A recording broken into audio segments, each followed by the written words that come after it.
¿Viste esa escena donde el personaje de la película principal está a punto de decir algo y no lo dice? Ella se está yendo lentamente y él mirándola, dudando, tragando saliva, haciendo ese gesto de sé lo que querría decir, pero no me sale. La escena sigue con una música nostálgica, la cámara que se aleja y la toma ella caminando hacia la puerta lentamente sin voltearse. Y él, mirándola, paralizado y mudo. Y nosotros de la comunidad de Living diciendo, dale hermano, decíselo. ¿Cómo no se lo va a decir? En su lugar, ¿sabe cómo se lo diría? Claro, hasta que nos toca a nosotros estar en esa escena o una similar. Tal vez puede ser con un padre, con un amigo, con un hijo, en el grupo de las mamis o los muchachos del fútbol de los martes. Y ahí la cosa ya no es tan fácil. Ahí no tenés música de fondo, no tenés plano que te favorezca, no tenés guión. Ahí hay pulso, hay saliva, hay miedo. Porque una cosa es opinar con pochoclos y otra cosa es estar ante alguien que te importa, algo que te afecta y no poder articular sonido. ¿Cuántas veces queremos decir algo y nos quedamos callados? Y no porque no tengamos lengua, ni porque no encontremos la forma, sino porque sentimos que no es el momento, o tal vez nada va a cambiar, o peor aún, pensamos que el tiempo acomodará las circunstancias. Pero el tiempo no siempre acomoda. A veces acostumbra. ¿Viste como esa mancha de humedad ahí en el techo de tu casa que con el tiempo te acostumbras a su presencia y deja de molestarte, pero no se va a ir sola, salvo que hagas algo al respecto? ¿Cuántas veces queremos decir algo y nos quedamos callados? Y ahí es donde nos damos cuenta que esto no pasa en todos lados, no pasa siempre, ni pasa con todo el mundo, pero cuando pasa, pesa, molesta. Y algunos preferimos postergar esa incomodidad, aunque tengamos que convivir con ese nudo en el pecho por tiempo indefinido, como una especie de inquilino emocional sin contrato. Con el tiempo nos acostumbramos y hasta nos olvidamos siquiera que está. Pero está ahí cocinándose a fuego lento. Y ahí surgen algunas respuestas rápidas. Decimos, tengo que aprender a comunicarme. Si encuentro las palabras precisas para poder expresarme, entonces mis problemas de comunicación se van a terminar. Empiezo a hacer cursos, leo libros, miro videos. Si bien creo que la respuesta no es incorrecta, creo que es incompleta. Yo trabajo en la comunicación hace muchísimos años, entreno a personas para que puedan encontrar su voz y hasta he escrito un libro, pero si algo aprendí en todo este tiempo es que saber hablar no te inmuniza del miedo. Porque una cosa es la emoción y otra cosa es la comunicación. Están conectadas, sí, pero son distintas. Hace un tiempo estaba cenando con mi pareja esas cenas tensas, porque sí. ¿Viste cuando tenemos esos días largos en donde cualquier tema trivial termina en una discusión, en un problema? Entonces, en algún momento decido llamarme a silencio y me quedo callado. Ella me pregunta, ¿qué te pasa? ¿Te pasa algo? Y mi respuesta, no, nada. Con un gesto así como de nene berrinchudo, ¿no? En realidad era un sí más grande que una casa. No estaba cómodo con la situación, no estaba cómodo con la escena. Sentía que ella estaba con un frasco de queroseno en la mano y yo con un fosforito encendido en la otra. Si decía algo, explota todo. Si me quedo callado, exploto yo. Por eso insisto tanto en que no es inocente lo que callamos, lo que evitamos transitar, lo que nos pasa. Y ahí surge la segunda respuesta rápida. Tenemos un problema de comunicación. ¿Cuántos lo dijeron alguna vez o escucharon a alguien decirlo? Bueno, bien. Fíjate que si analizamos un poco, detrás de un problema comunicacional hay un tema emocional, ¿no? Hay un desencuentro de frecuencias que no tiene que ver solamente con lo que decimos o con lo que callamos. Y inclusive en esas sintonías diferentes hasta podemos estar de acuerdo, pero aún así discutimos porque nos sentimos diferente. En esa escena ella estaba con todo su ruido, en su mente, en su mundo, yo estaba en el mío, a pocos centímetros de distancia físicamente, pero emocional a varios kilómetros. Entonces de ahí surge la pregunta, no tiene que ver con lo que digo o cómo le digo. La pregunta del millón es ¿quién soy yo al decirlo?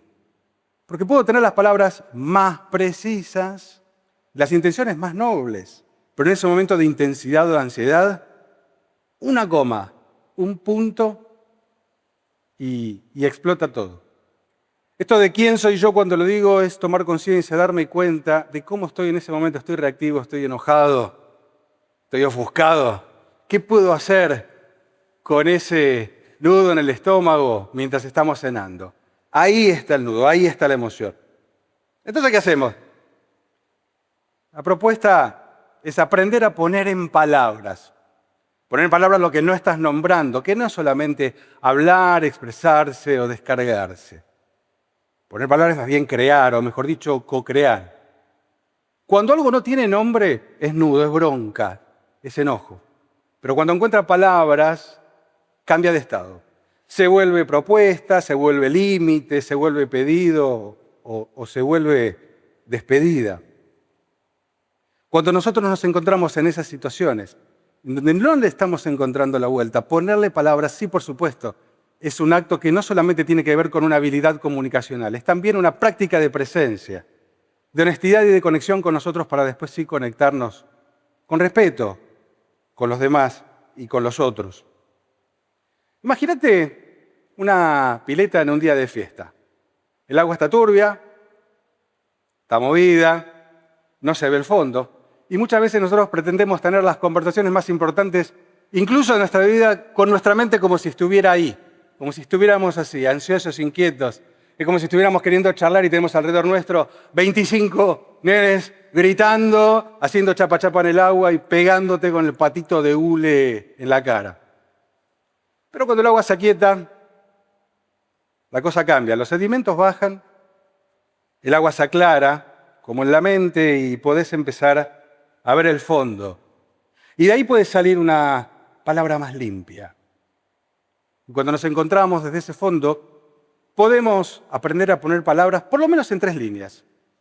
Poner palabras a lo que pensás. Esto es lo que yo pienso, esto es lo que yo creo, esto es lo que me parece. No es la verdad, es mi mapa.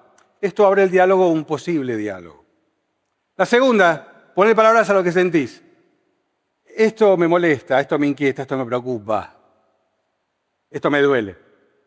Y ahí es donde podemos conectarnos. No coincidimos necesariamente porque estemos de acuerdo, sino porque sentimos que del otro lado somos vistos.